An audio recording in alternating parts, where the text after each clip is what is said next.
नमस्कार समस्त मिथिलावासी के हमरा तरफ से सादर नमस्कार। आई हम एकटा नचारी सुना रहल छी।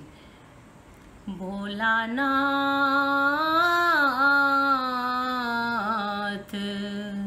कखन हरब दुख मोर, कखन हरब दुख मोर, दुख ही जन्म भेल दुख ही गमाओल,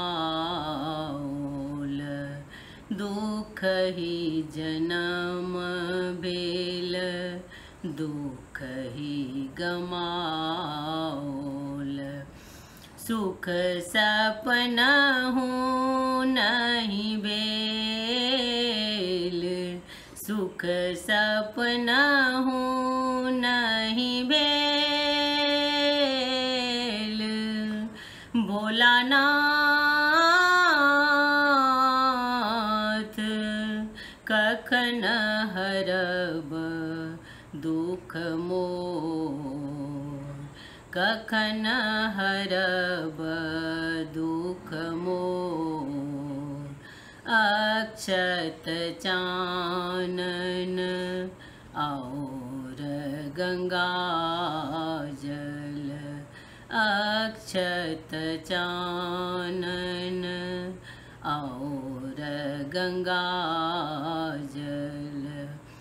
देव तोहें बेलपात,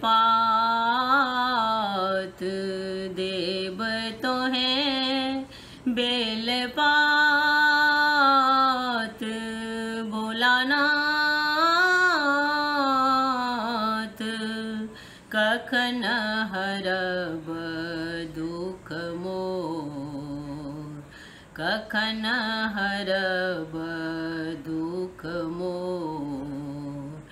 एहि भव सागर पार कठिन अछि, एहि भव सागर पार कठिन अछि।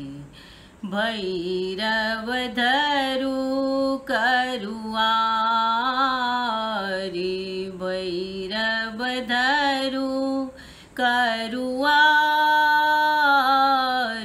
भोलानाथ कखन हरब दुख मोर, कखन हरब दुख मोर। भनहि विद्यापति मोर भोलानाथ गति, भनहि विद्यापति मोर भोलानाथ गति। देहु अभय वर मोहि, देहु अभय वर मोहि, भोलानाथ कखन हरब दुख मोर, कखन हरब दुख मोर। जय मिथिला जय मैथिली।